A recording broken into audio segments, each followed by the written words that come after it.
Planes, Fire and Rescue. Honestly, I'm just baffled over the fact that I have to review this film now. Considering that we're talking about another Planes movie, there could be many reasons to why. But there's just one big factor for me. It's not that there's a sequel to Planes in general, or that it's also released in theaters when it's meant to be a straight-to-DVD film, no. It's the fact that Disney released a sequel to an animated film that hasn't even been a year since its release! It hasn't even been a year!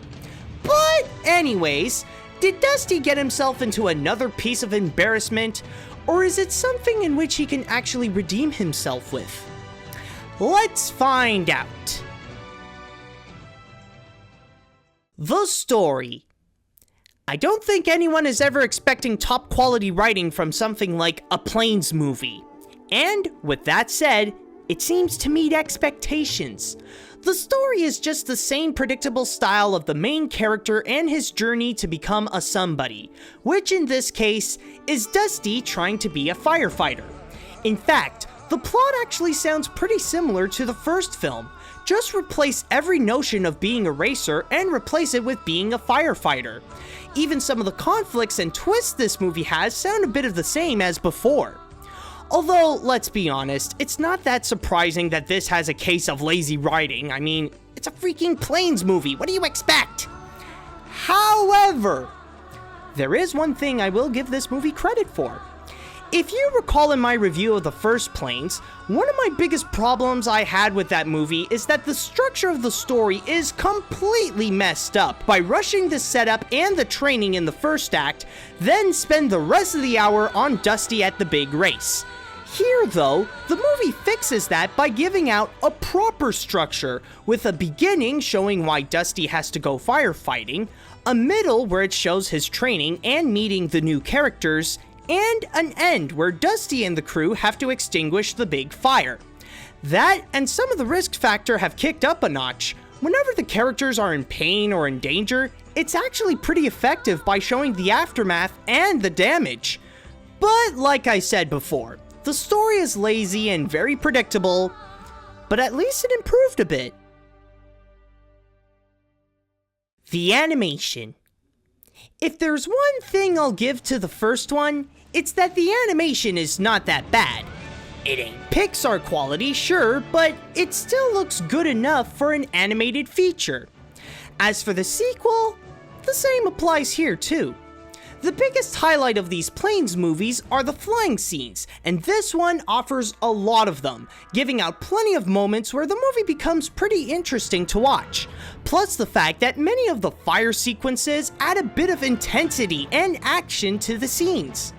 As for the characters themselves, I have stated in my last Planes review that although they fit very well in the world of Cars in terms of their design, the characters, especially the flying ones, feel very stiff where only their face move while the rest of their bodies don't even budge. Heck, there are times when the characters do nothing and they look completely lifeless, like they're real planes or something.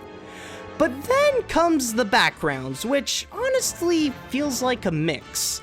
On one hand, it looks very well made and often immersive at times, but it's just that it doesn't have that much diversity as the last film. Sure, they don't go to a lot of places around the world or stay there for that long, but at least it gives the audience new things to look at. Here, however, the majority of the film is just set in one big forest, sometimes on fire. So, in a way, it's like they replaced all the different sceneries with more flying scenes, which I guess I wouldn't complain. It's not the top quality animation that would come from Disney's more popular animation studios, but it's still decent enough to be considered passable. The characters. Well, we got good news and bad news about these guys. The good news is that this movie also fixed the problem from the last one, where they took off all the side characters that are nothing but stupid stereotypes. Ah, crap! Okay, almost all of them. The bad news, though, is that the filmmakers forgot to replace it with any other characteristics. The result is that the cast is now a bunch of uninteresting characters with little to offer. The only important ones here are Dusty, who's just the generic caring hero, or in this case, exactly the same as last time we saw him, and Blade, a tough trainer to Dusty whose role is to simply replace Skipper from the last film. As for the rest, they offer very little purpose to be in this film. They try to make themselves a character, but have no point to the plot. The biggest culprits of this are Dusty's friends like Chug, Dottie, and more. Like the first movie, they just stay behind rooting for Dusty over the radio and that's it! The only one of Dusty's friends that does have a bit of a point is Mayday, and that's just because he only serves as the conflict of the first act since he's only a really old-fashioned fire truck. As for the new characters, they're more like one-off notes to give Dusty something to interact with. Dipper is more the obnoxious, creepy lover that's just head over heels for the world-famous Dusty Crophopper. Maru is the expert engineer. Windlifter is the stereotypical native of the group. Then there are the little extreme yellow cars, whom I forgot their names, but I don't think it really cares. And then there's Cad Spinner, the owner of the lodge next to the fire station. Some may argue he could be the villain, but no. He's just a dickbag that cares more about himself and his lodge more than everything else around him. Like the story, it's an improvement from last time. Sure, they're generic and one-dimensional, but at least they're not stupid or annoying, so they could have been worse.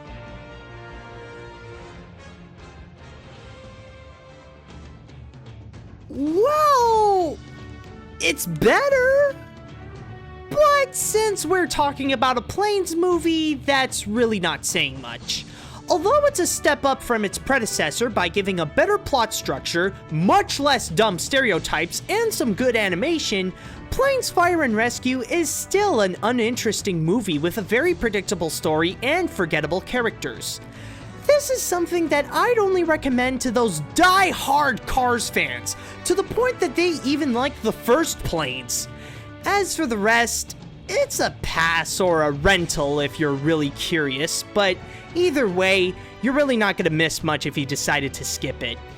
You know, I was so prepared to give this film the AniMat's seal of garbage, considering how bad the first one was, but even I'm surprised to find that Dusty managed to find a way to slip out of that one.